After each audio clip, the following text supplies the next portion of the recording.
Your brand new iPhone deserves the best protection, and the iLune 3-pack screen protector plus 3-pack camera lens protector has you covered.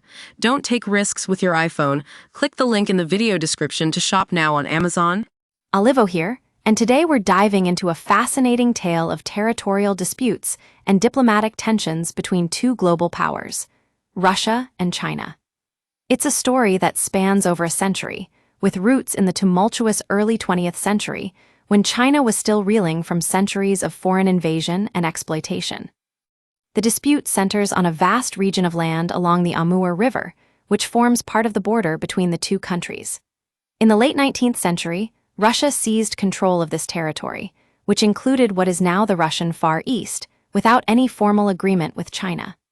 This move was largely driven by economic interests, as Russia sought to expand its influence and tap into the region's rich natural resources. Fast forward to today, and we find that these disputed territories remain a contentious issue between Russia and China.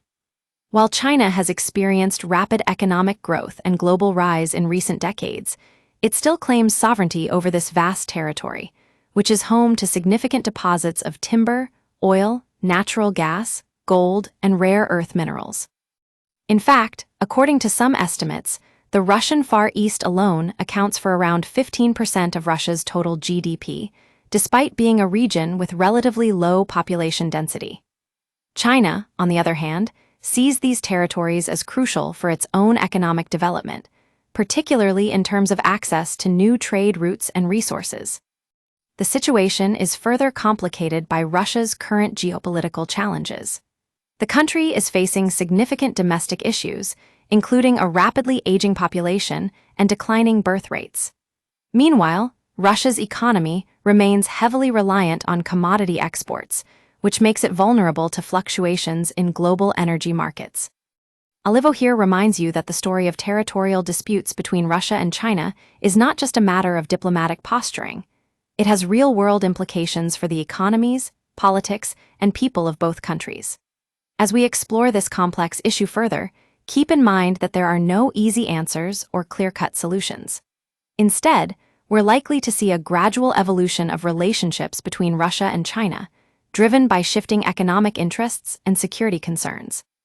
One potential path forward is the idea of special economic zones, essentially areas where China can exercise significant influence over local economies while still recognizing Russian sovereignty. Another possibility is long-term leases of agricultural and timber land, which could provide a gradual return to Nerchinsk or at least a refutation of Aegon.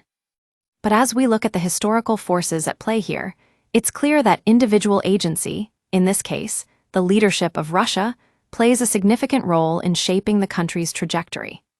Vladimir Putin has been keenly aware of his nation's history and is actively trying to direct its development, rather than simply being carried along by events. The fate of these disputed territories ultimately hangs in the balance, much like that famous scene from Gandhi where Mahatma Gandhi informs the British that it's time for them to leave.